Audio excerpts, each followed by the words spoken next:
Olá, queridos irmãos e irmãs. Hoje, segunda-feira, dia 11 de novembro, hoje a igreja faz memória de São Martinho de Tours.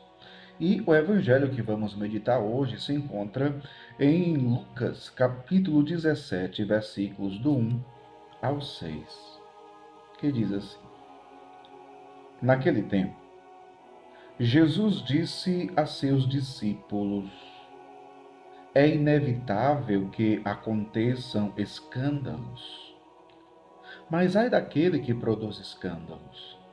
Seria melhor para ele que lhe amarrassem uma pedra de moinho no pescoço e o jogassem no mar, do que escandalizar um desses pequeninos. Prestai atenção. Se o teu irmão pecar, repreende-o. Se ele se converter, perdoa-lhe. Se ele pecar contra ti 7 vezes num só dia, e 7 vezes vier a ti dizendo: Estou arrependido, tu deves perdoar. Os apóstolos disseram ao Senhor: Aumenta a nossa fé. O Senhor respondeu: Se vós tivesseis fé, mesmo pequena como um grão de mostarda, poderias dizer a esta amoreira: Arranca-te daqui e planta-te no mar, e ela vos obedeceria. Palavra da salvação.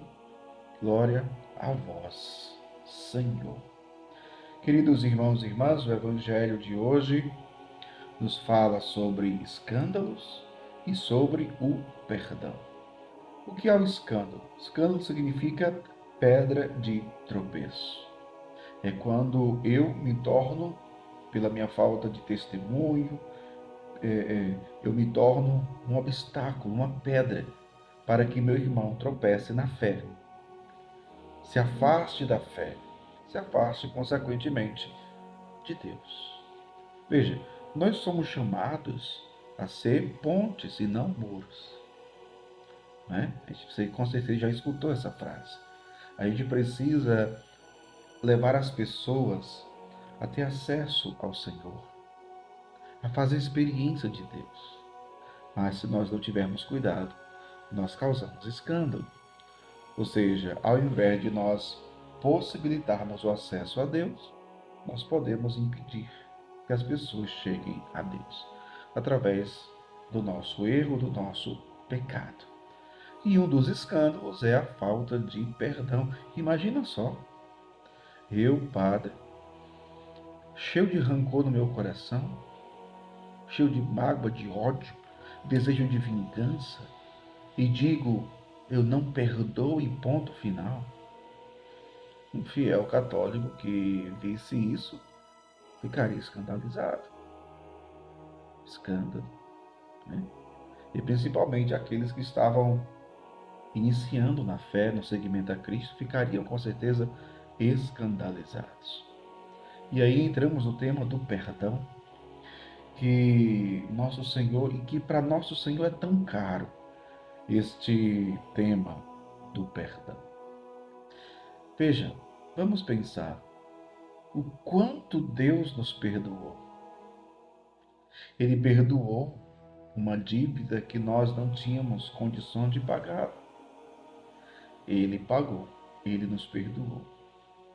E pagou a dívida com o seu sangue, com a sua vida, com o seu sangue derramado na cruz. Ele nos perdoou, nos reconciliou com Deus, nos deu acesso ao céu, nos prometeu a vida eterna.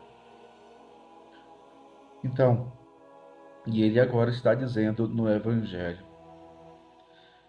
se o teu irmão pecar, repreende-o. Se ele se converter, perdoa-lhe. Se ele pecar contra ti 7 vezes num só dia, deves perdoá-lo. 7 vezes. Quantas vezes você já conseguiu perdoar? O número 7 aqui, um número simbólico, significa perfeição. Jesus, quando fala que é necessário perdoar 7 vezes, ele está querendo dizer o quê? Que é preciso perdoar sempre. Nós é que inventamos essa coisa de colocar limites no perdão. Ah, eu já perdoei 2 vezes, já basta. Não. A lógica de Deus é outra. A lógica de Deus é perdoar sempre. Ora, quando os apóstolos ouviram isso, né, eles disseram: então, Senhor, aumenta a nossa fé. Aumenta a nossa fé. E aí o Senhor vai responder: se vós tivesseis fé, mesmo pequena como um grão de mostarda, poderias dizer a esta moreira: arranca-te daqui e planta-te no mar, e ela vos obedeceria. Ou seja, nós precisamos crer no amor, nós precisamos crer no perdão. E Jesus está dizendo aqui que se nós tivéssemos fé, nós veríamos o milagre do amor e do perdão. Precisamos crer, em outras palavras, que perdoar é possível, porque aquele que nos manda perdoar nos dá a graça de perdoar. Meu povo. Muitas vezes a gente não consegue perdoar por nós mesmos, é graça de Deus. Por isso aumenta a nossa fé, Senhor. Dai-nos a graça de acreditar no perdão que é possível, apesar da ferida que muitas vezes é causada dentro de nós, no nosso coração, na nossa alma. É possível perdoar. É possível. O Senhor que nos pede para perdoar, Ele nos dá graça para perdoar. E para isso, muitas vezes, Ele precisa tocar as feridas interiores, as feridas no nosso coração. Peçamos hoje essa graça ao Senhor, que Ele derrame sobre o nosso coração, sobre as feridas do nosso coração, o seu Espírito Santo. Espírito Santo que é amor, que o Espírito Santo que é o dedo de Deus, ele toque as feridas do nosso coração, a nossa mágoa, o nosso ressentimento, o nosso rancor, o nosso desejo de vingança. Faça uma restauração no nosso interior. E assim, ele nos dê a graça de amar e de perdoar a quem nos ofendeu. Deus abençoe você, em nome do Pai, Filho e Espírito Santo. Amém.